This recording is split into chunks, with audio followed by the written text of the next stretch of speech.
IGM sakham nogo kwtal swnamjak oxygen plant no pandani bisingti phiyokgwi rikha hastini montri okra Dr. Manik saha pandao tebo phai manjaka MLA Dilip Das te sakham bedini tangkrak rok o oxygen plant swnamjakma bai phaina sal rogobo hastini kwbangma luku rokni sasamu wngnai hinwi kha khlaika montri okra Dr. Manik saha oxygen plant phiyokgwi rimaya gulono montri okra sakha omo sakhamya rokni bagui belai kaham wngnai hinwi obo North East ni joto ni she kotor oxygen plant hini sakha bo. In particular, otherwise the oxygen is needed for all patients. Sometimes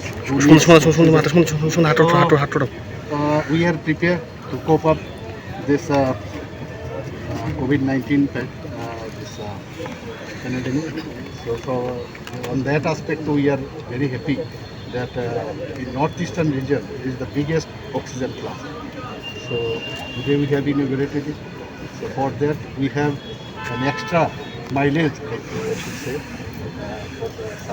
for the benefit of the people. And sir, how is the COVID situation? Is it increasing or it is? It will be controlled. I have seen that people are not wearing masks. Your friends are also not wearing this mask.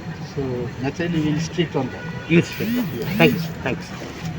Hastini corona ni halog rogno tino montri okra Dr. Manik saha sakha tabuk corona asuk akar yakhu hini phia mask rok joto no thubui ma tongnai hini IGM sakham nokni pukur no bo kwtal khai snam tisa jakha bio report kokhorang.